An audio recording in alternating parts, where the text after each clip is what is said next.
Hari.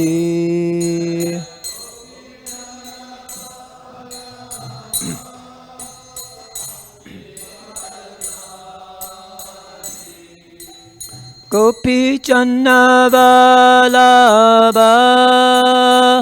Girivaradari.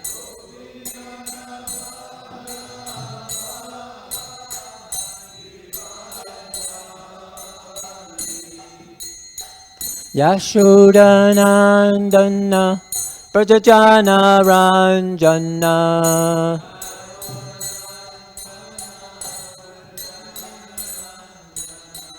Yashodanandana Prajajana Ranjana.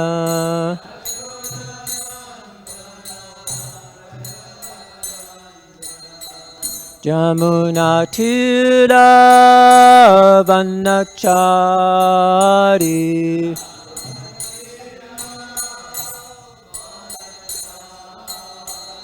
Jamuna Tira Vanachari.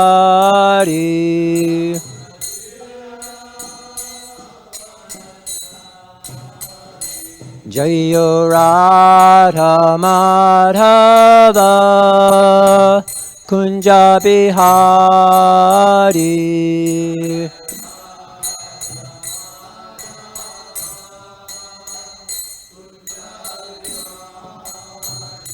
Jayo Radha Madhava Kunja Bihari.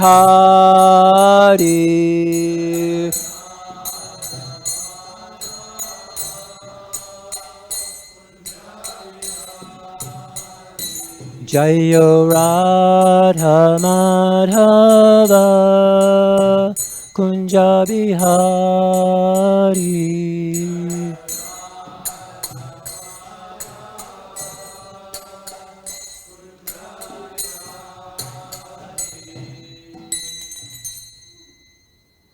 Jam Vishnupad Paramamsa Padvaja Kacharya Asto Tarsata Shishimad. His Divine Grace A.C. Bhaktivedanta Swami Prabhupada Ki Jai. Jam Vishnupad Paramamsa Padvaja Kacharya Asto Tarsata Shishimad.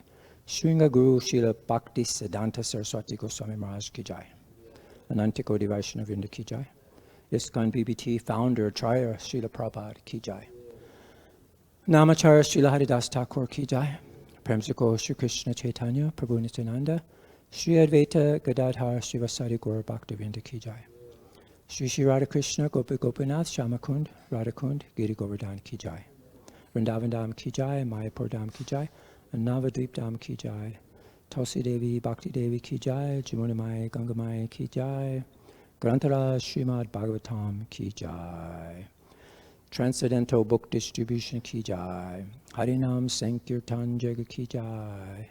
Transcendental Prashadam Distribution Ki Jai. Gaura Premananda Hare Hare Bo. All glories to all the Sama devotees, Hare Krishna. All glories to all the Sama devotees, Hare Krishna. All glories to all the Sama devotees, Hare Krishna. All glories to Sri Sri Guru and Sri Gauranga. Guru Prabhupada.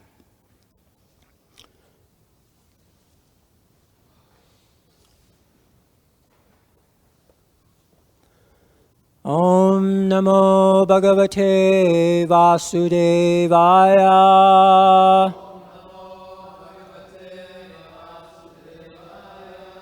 Om Namo Bhagavate Vasudevaya.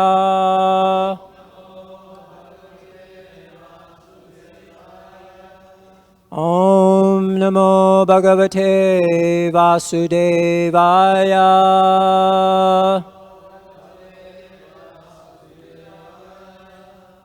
So today we're reading from the Srimad Bhagavatam. This is the third canto, chapter 24. It's entitled The Renunciation of Kardama Muni. We're on text number 11. So today we're going to focus on Nandagram, and we'll see why.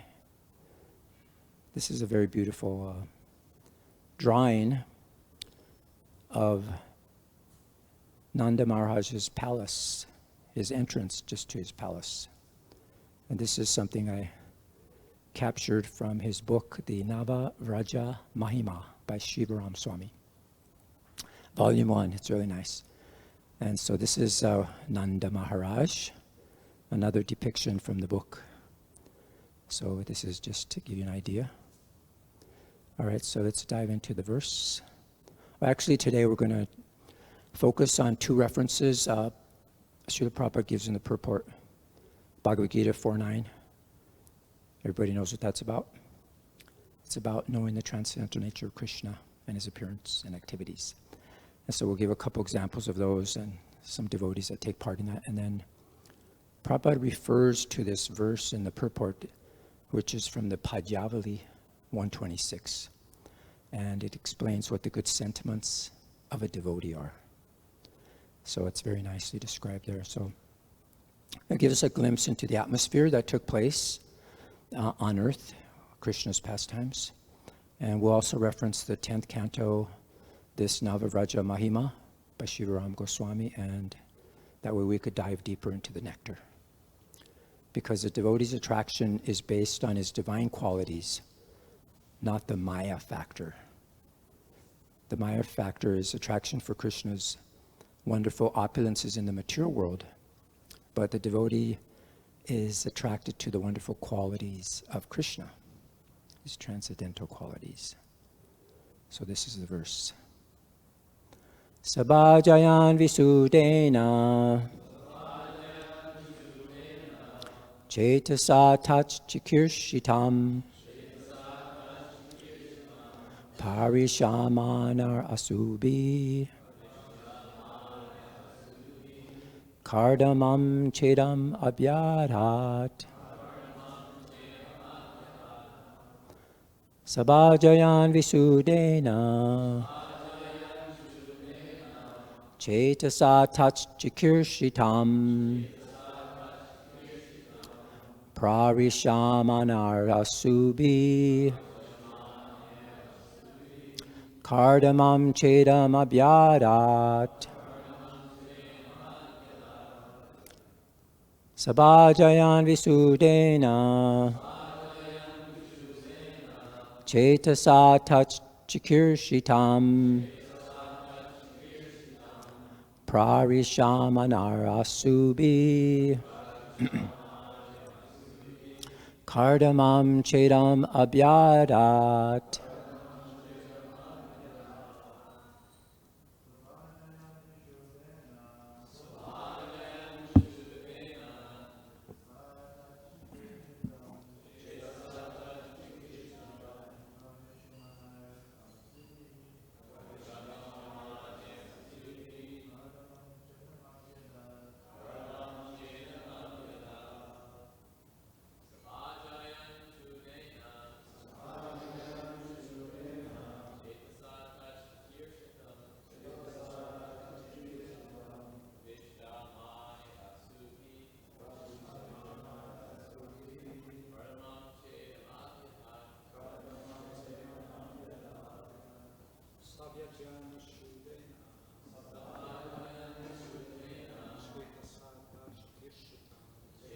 Sakata Shashitam.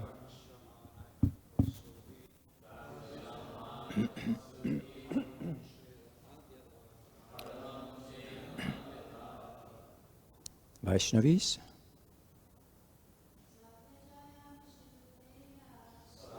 Janyam Sodeda.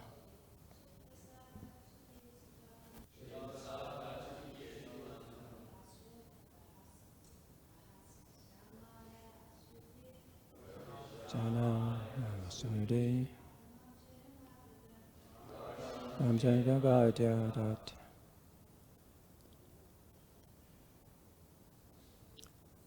Sabhajayan, worshipping. Vishudena, pure. Cetasa, with the heart.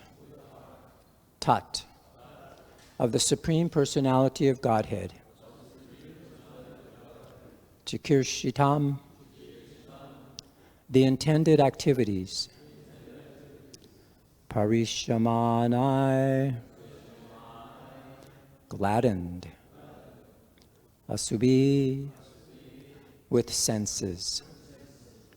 Cardamom to Cardamamuni. Cha and Devahuti.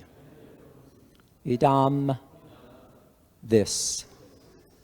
Abhyadat spoke. Translation and purport by Srila Prabhupada. After worshiping the Supreme Lord with gladdened senses and a pure heart for his intended activities as an incarnation, Brahma spoke as follows to Kardama and Devahuti. Purport. So you see the highlighted section is the two quotes we're going to focus on, two references, Srila Prabhupada. That's one. Purport. As explained in the Bhagavad Gita, 4th chapter, anyone who understands the transcendental activities, the appearance and the disappearance of the Supreme Personality of Godhead, is to be considered liberated. Brahma, therefore, is a liberated soul. Although he's in charge of this material world, he's not exactly like the common living entity, since he is liberated from the majority of the follies of the common living entities. He was in knowledge of the appearance of the Supreme Personality of Godhead, and he therefore worshipped the Lord's activities, and with a glad heart, he also praised Kardamamuni, because the Supreme Personality of Godhead as Kapila had appeared as his son. One who can become the father of the Supreme Personality of Godhead is certainly a great devotee. There is a verse spoken by a Brahmana in which he says that he does not know what the Vedas and what the Puranas are. But while others might be interested in the Vedas or Puranas, he's interested in Nanda Maharaj, who appeared as the father of Krishna. The Brahmana wanted to worship Nanda Maharaj because the Supreme Personality of Godhead, as a child, crawled in the yard of his house. These are some of the good sentiments of a devotee, of the devotees. If a recognized devotee brings forth the Supreme Personality of Godhead as his son, how he should be praised. Brahma, therefore, not only worshipped the incarnation of Godhead Kapila, but also praised his so-called father, Kardamamuni. Jai. Om Gyana Timadandasya Ginanjana Salakaya Chaksusun Militamena Tasmai Sri Guruve Namaha. Sri Chaitanya Manobhistam Sapitamyena Bhutale Swayam Upagadamayam Dadati Swapadantikam. Jai Shri Krishna Chaitanya Prabhu Nityananda Shri Advaita Gadadhar Shivasari Gaur Bhaktavinda. Hare Krishna Krishna Krishna Hare Hare Hare Rama Rama Rama Hare Hare. Vanchakapa Tubhischa Kripasindu Vivacha Patitanam Pavanebhyo Vaishnavebhyo Namo Namaha. So the verse again. After worshiping the Supreme Lord with gladdened senses and a pure heart for his intended activities as an incarnation, Brahma spoke as follows to Kardama and Devahuti. Jai. So this is where we're at in this particular canto. This is a nice graph. It's given to us by Gaudacandra Prabhu. This is from his book on the Bhagavatam Sudamini. So here we're on this 24th chapter, the renunciation of Kardamamuni. And we're in this section here. He divided it between the 10th and 19th verses. And they describe the events surrounding the appearance of Lord Kapila and the interactions between Lord Brahma, Kardamamuni, and Devahuti. So this section he divides into three parts. Verses 12 to 15, and describes there how Brahma glorified Kardamamuni, and then it goes on, 16 and 17, Lord Kapila has appeared, and then we go to Brahma glorifies here. So anyway, this 10th verse, Lord Brahma understands that Lord Kapila is a portion of Lord Vishnu, and he's going to appear from the womb of Devahuti. So, and it's going to explain the Sankhya philosophy. And then, of course, 11 here, which we're on today, after worshiping Lord Kapila, in the womb, actually, he's worshiping him. So he's now going to glorify, he glorifies his upcoming appearance. And then now Lord Brahma is going to speak to Kardama Muni and Devahuti. And then the 12th verse, Lord Brahma praises Kardama Muni for carrying out his instructions without duplicity, which is a qualification that the conditioned soul in the material world lacks. We have to be free from this duplicity. So he talks about how Kardama Muni faithfully followed Lord Brahma's instruction, and that demonstrated the proper way to worship the spiritual master. And then for text number 13, Lord Brahma is going to emphasize the importance of a son or disciple accepting the instructions of his father or spiritual master without hesitation or argument. We'll talk a little bit about spiritual master a little more throughout the class here. And then in the purport here for number 13, Prabhupada talks about the relationship between the son or disciple and their father or spiritual master is emphasized. He highlights the importance of accepting instructions without hesitation or argument. You should just say, yes, sir, and just carry it out. And then text 14 to 15, Lord Brahma praises Kardama Muni's 9 daughters, stating that they will expand their creation through their progeny, and he instructs Kardama to give them in marriage to suitable sages, considering their temperaments and preferences. We'll show an image of that. And then text number 16, Lord Brahma informs Devahuti that the Supreme Lord has incarnated as her son, who will cut the knots of ignorance in her heart and enlighten her with spiritual knowledge. And Prabhupada talks in that purport that this is what the Supreme Lord, he cuts the devotee's knot of material entanglement caused by the false ego, excessive material affection. That's why it's called Madhusudana. I heard that Madhu also means sweet, and this is what Madhusudana, he kills the demon Madhu. And for the devotees, he kills the demon of the false ego, which is as sweet as honey to us. We really love our false ego. And then 17, Lord Brahma describes the auspicious bodily features of Lord Kapila, including his golden hair, his lotus petal eyes, lotus feet, and he bears the marks of a flag, thunderbolt, fish, and other symbols. And then 17, Lord Kapila, through his Sankhya philosophy, will uproot the deep-rooted desire for fruitive activities in the mature world, because this real knowledge actually comes through disciplic succession. And then 18, Brahma tells Devahuti that her son, Lord Kapila, will travel the world to disseminate this spiritual knowledge after he enlightens her. And then 19, Lord Brahma declares that Lord Kapila, as the son of Devahuti, will become famous as the foremost of all perfected beings and will be celebrated by self-realized souls. So that's a nice purport Srila Prabhupada gives, that Lord Kapila will be celebrated as the foremost of sages and perfected beings, because he will expound the real philosophy of Sankhya, which will lead to liberation and devotional service.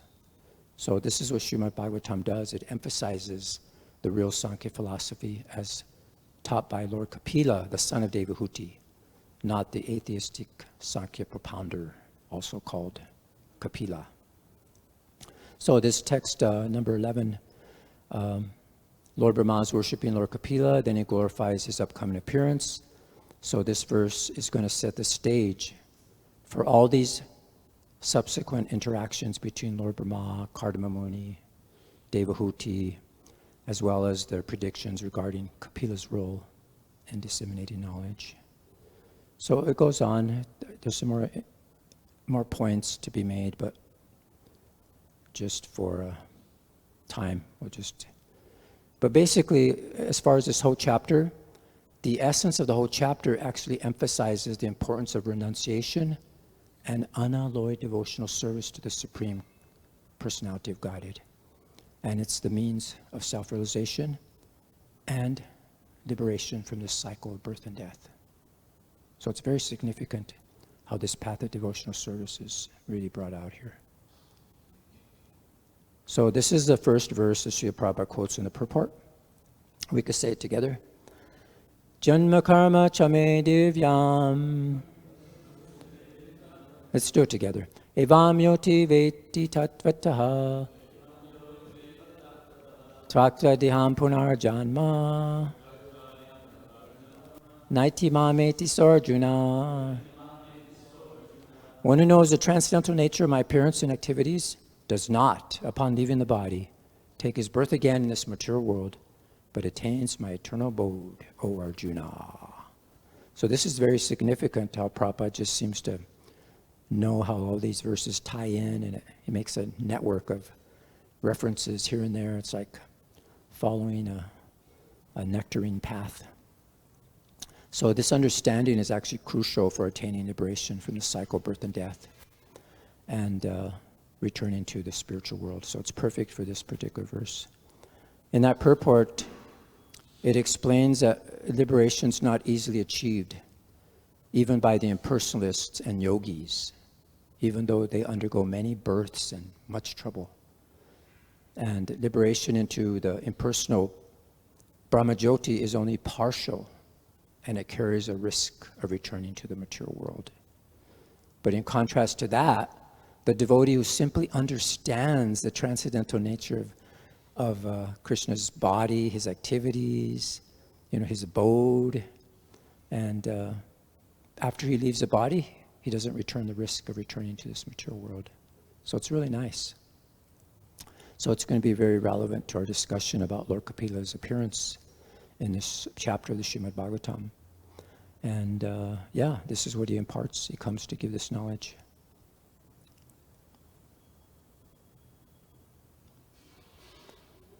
So this verse and purport from the Bhagavad Gita, it's very significant of Lord Kapila's appearance and the importance of understanding his transcendental nature.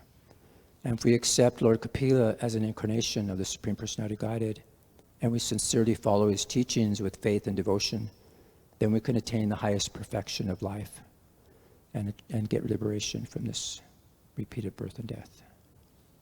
This is 4.9. And this is the second verse Srila Prabhupada quotes in the second half of the purport that we are discussing here. So we could say this one. You could just follow. Shrutim aparismritim itare bharatamanye banjantu bhavebhita ahamiha nandam vandeya shalinde param brahma. So easier to do that way. This is a translation. This is actually from the Chaitanya Charitamrita. It's actually a verse from the Padyavali 126, but it's actually quoted in the Madhya 1996. This is where it's quoted there, this actual verse. This is the actual verse from that CC. So this is Raghupati Upadhyaya. He offered his respectful obeisances to Lord Chaitanya Mahaprabhu, and then Lord Chaitanya blessed him, saying, always stay in Krishna consciousness. So then Raghupati Upadhyaya was very pleased to hear the Lord's blessings. And then the Lord asked him to describe Krishna. And then so he was requested, and he began to recite some verses that he personally composed about Krishna's pastimes. And then Lord Chaitanya heard those, and he was very, very much overwhelmed with ecstatic love. So this is what he's saying. He's reciting this verse. Those who are afraid of material existence worship the Vedic literature. Some worship Smriti, the corollaries of the Vedic literature. And others worship the Mahabharata. As far as I'm concerned, I worship Krishna's father, Maharaj Nanda, in whose courtyard the Supreme Personality of Godhead, the Absolute Truth, is plain. So it's so nice. So this is very important verse.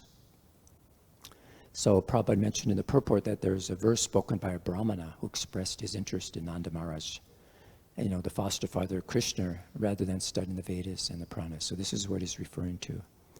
And so it's nice. So this verse actually, it highlights the immense fortune and pious activities of Nanda Maharaj and Mother Yasoda. They had the opportunity to serve and nurture Lord Krishna as their beloved son. And the Brahman in this verse expresses his deep admiration for Nanda Maharaj and Yasoda, considering their position even more exalted than the knowledge contained in the Vedas and the Puranas. So this is so nice. So this is emphasizing the exalted position of devotees. So it actually shows their supreme fortune to be able to serve Krishna in a very loving, intimate relationship. And so this is like, it's important. It's like devotion is the superiority. It's a so loving devotion. It's much more powerful than just mere speculative knowledge. So that's Rupa Goswami's Pajavali 126. Prabhupada quotes it a few times in his books. So here we see Lord Brahma. He came and his glorifying Kardamamuni and Devahuti, and his instructing the 9 daughters to get married to particular sages, things like that. So, yeah, so, and in this chapter, actually, Lord Brahma describes the appropriate way to worship and respect one's father or spiritual master. So he's acting like the spiritual master. Actually, Lord Brahma is the first spiritual master. And so he specifically mentions that Kardamamuni's daughters who were to be married to great sages. And so this is what he said. This is verse 13. My dearest son Kardama, since you have completely accepted my instructions without duplicity, showing them proper respect, you have worshipped me properly. Whatever instructions you took from me, you have carried out, and thereby you have honored me. So Prabhupada says 2 verses in that, or 2 words in that verse are very important, is Pitari and Guru, which means either son or disciple. They should accept the words of the spiritual master and the father without hesitation, without argument, just saying, yes, sir, and carry it out. So we can see that from these verses regarding the spiritual master that one should accept the instructions without hesitation or argument, and we should carry them out, and that's considered proper worship and honor. And that's showing respect to the words of the Father or the spiritual master. And then we execute them faithfully. And that's a true sign of a son or a disciple. But if we argue or we disobey the instructions of the Father or the spiritual master, then that's considered to be a fall down for the son or the disciple.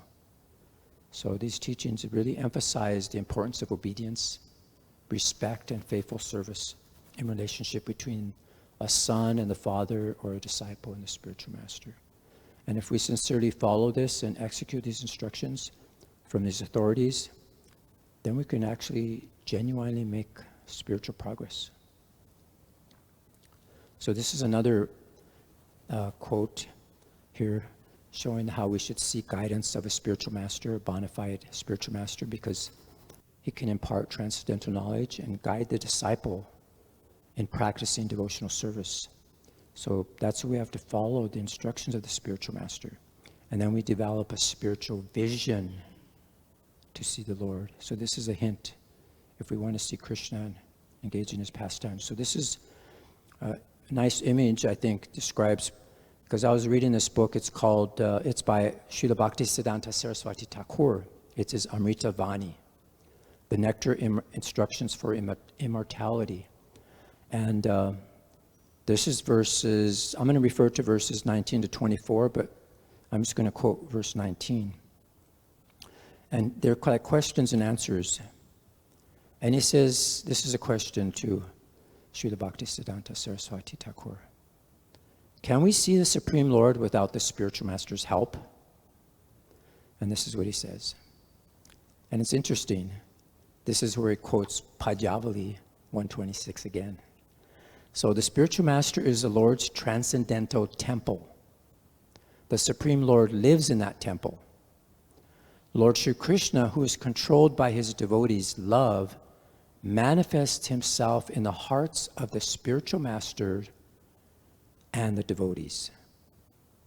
Scripture states, Shrutim aparasmritim itari bharatam anye bhajantu bhavabhita aham iha nandam vande yasalande paramam brahma. We chanted that verse together. That's from the Padyavali. So this is how it's translated here.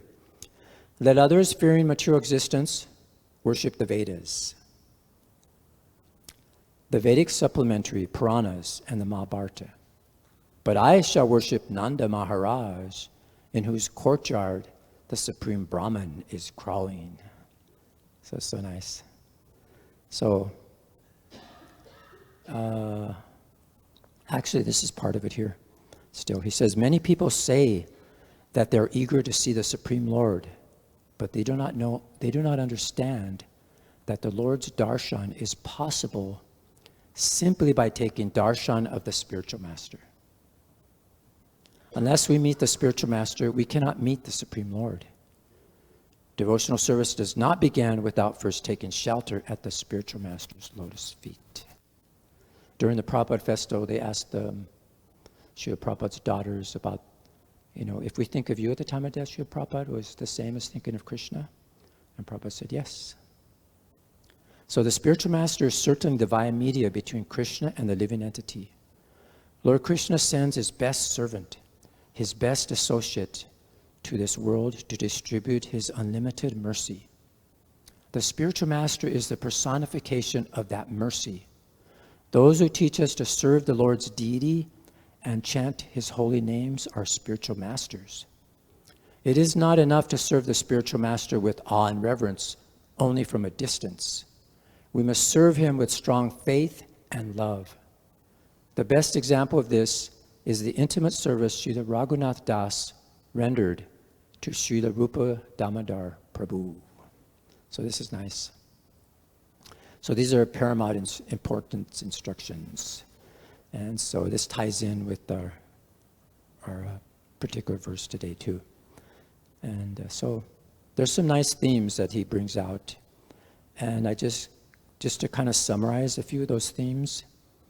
I don't think we have time to say them all, but he says, if one feels the spiritual master's presence in the heart, the Supreme Lord will also manifest there. Taking complete shelter of the spiritual master is essential to avoid being cheated in spiritual life. Only a bona fide spiritual master and intimate associate of the Lord can deliver one from material existence. So just see this verse again from the Padyavali. It emphasizes direct worship of Krishna and as he appears in Nanda Maharaj's home, you see. So if we take shelter of the spiritual master as the Lord's representative, this is the key to our spiritual advancement. So again, this is the last chapter Srila Prabhupada translated while he was leaving us in this material realm. And there's a nice verse, 10:13:63. So this is after the pastime, of Brahma stilling the boys and calves, and, Krishna, just manifested all of them exactly. And not only that, from each one of them, the cows and the boys, he manifested Vishnu forms. And after seeing this, Brahma the verse says, rising and falling again and again at the lotus feet of Lord Krishna for a long time, Lord Brahma remembered over and over the Lord's greatness he had just seen. And in the purport, Srila Prabhupada quotes this verse, Shrutim apare smritim.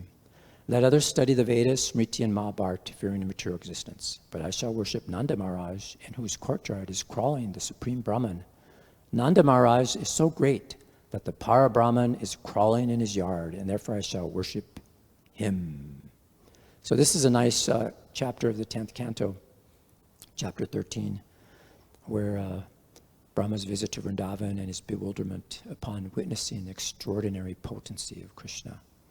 And so it culminated in his realization of Krishna's supreme position, and so he's offering prayers. And so this, again, this Padyavali verse, it encapsulates that central theme of the chapter, that the supremacy of devotional service and the unique opportunity to approach the Supreme Brahman through his intimate form as a child in Vrindavan. So we see the same thing how Krishna is appearing as a child of Kardamamuni and Devahuti. So it's a very, very fitting culmination for this particular pastime. So that's the verse. And also this is the other verse in the purport from the Padyavali. So here we see this pastime where Krishna's playmates, they complain to Mother Yasoda that Krishna's eating dirt. And you know, Mother Yasoda, she's so concerned about Krishna. You know, every little minute she's watching, make sure everything's fine, is safe, is satisfied. But when asked Krishna, and then Krishna said, no, they're lying. I didn't eat dirt. So he said, okay, if you didn't eat dirt, then open your mouth and let me see. So then when Yasoda asked Krishna to open his mouth, he complied, and then what did she see? The entire universe inside her mouth. So this is Krishna's pastime to increase the transcendental ecstasy and the maternal affection of Mother Yasoda. And such activities, they endow the devotees with transcendental ecstasy after many births of devotional service. And it's interesting, Mother Yasoda, she wondered if this vision was only a dream or an illusion or her son's mystic power. But then she ultimately concluded it was due to Krishna's power. And she became self-realized, and she offered obeisances, surrendering to Krishna, who is beyond material conception and the cause of everything.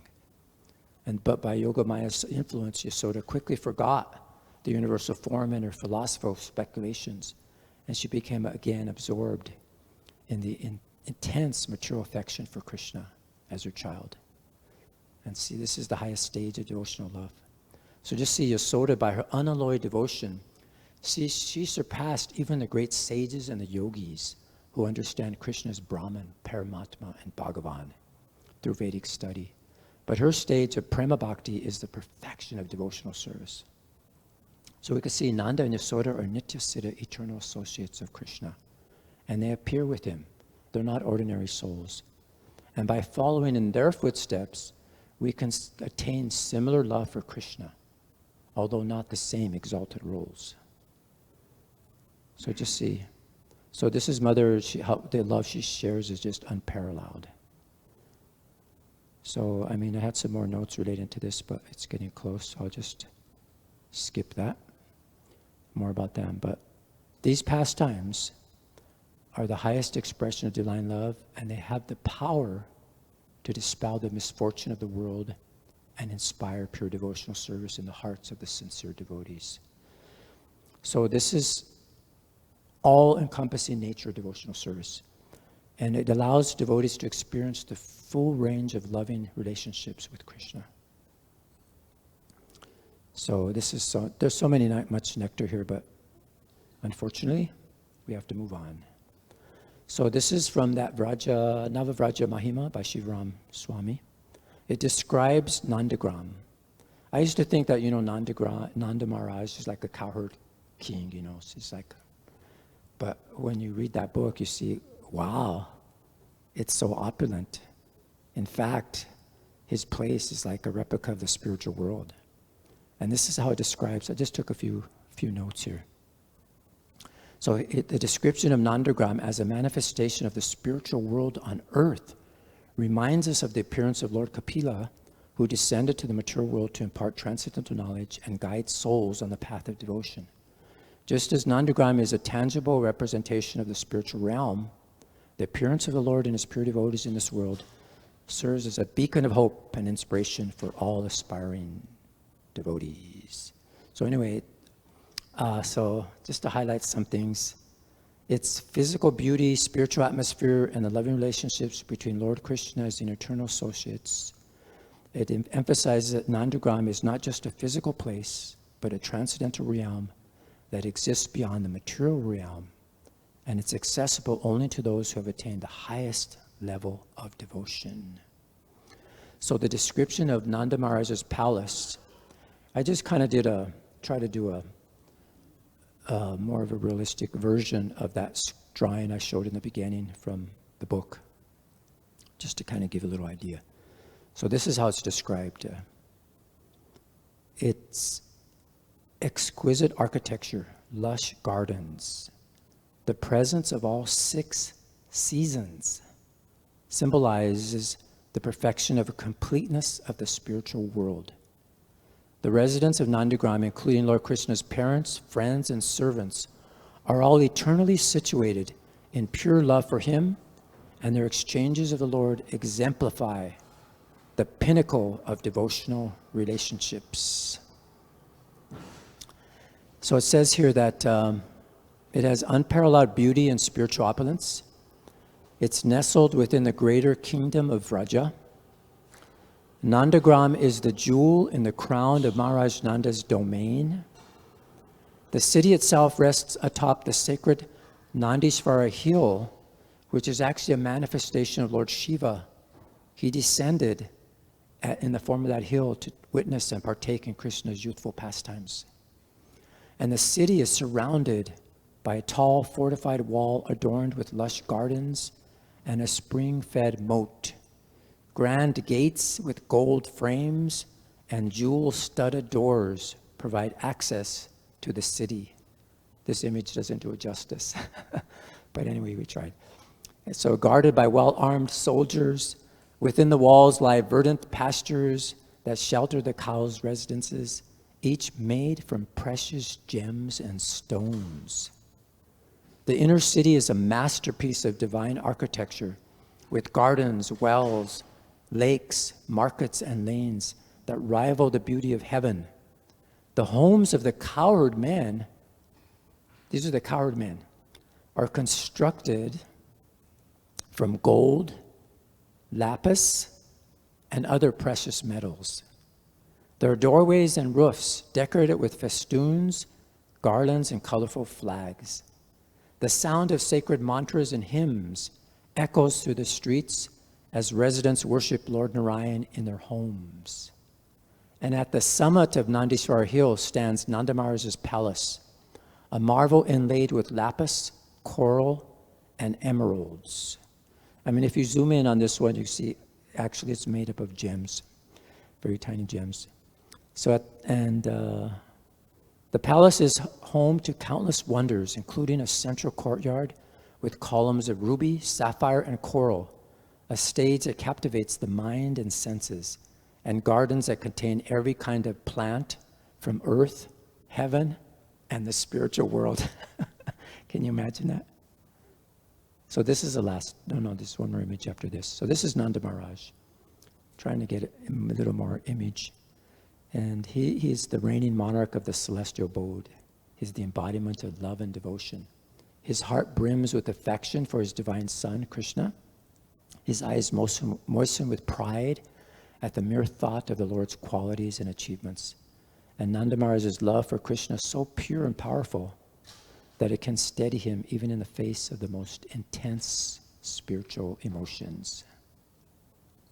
So this is our last image here. So this, a vivid portrayal of Nandagram and the loving exchanges between Lord Krishna and his devotees reinforce our central theme of our discussion, which is pure devotional service is the highest goal of life and the most exalted spiritual attainment.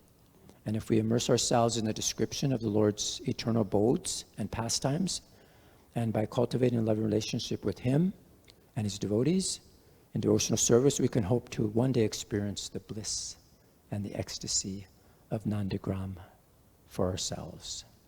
So if you have a little patience, I'd just like to summarize everything into one little thing here. So when Yoga Maya's veil is lifted high, a vision of the Lord will greet my eye. In Nandagram's timeless sacred space, I'll witness Krishna's love and divine grace. At dusk, as dusk descends upon Nandishvara Hill, my heart with anticipation will fill. Down the stairs, a sight of pure delight. Nandaraj and Yasoda bathe in love's light. Yasoda's cheeks with kajal tears adorned. Her sari moist with milk her love has borne. Her body trembles lost in motherly bliss as she awaits her son's sweet tender kiss. Nanda Maharaj is steady with his belt. His mustache quivers, heart begins to melt. Eyes brim with pride of father's pure relation. For Krishna, his son, the Lord of all creation. Into his mother's arms the Lord will fly, his face buried in her bosom, a joyful cry. "O my son," Yasoda will exclaim, "in your absence my heart was set aflame." And Krishna with love will greatly reply, "Mother, without you, I thought I would die. Hold me tight, never let me go. In your embrace my heart will always grow." In Nandagram, where love forever reigns, where devotion's nectar flows through every vein, may I one day witness this divine sight and bathe in the glory of the Lord's eternal light. So that's our attraction to these transcendental qualities of the Lord and his pastimes, not the material qualities. So I'd like to end there and ask if there's any comments or questions. Some guests came in a little late, but we just were talking about the appearance of Lord Kapila. He gives us transcendental knowledge. It's from the Srimad Bhagavatam, 3rd canto, where Lord Kapila's father is becoming renounced. And there's many lessons and discussions to be brought there. So anyway, the poem kind of summarizes a little bit. So is that all right? Jai. Thank you for your kind attention. Our glories Srimad Bhagavatam. Our glories to Srila Prabhupada.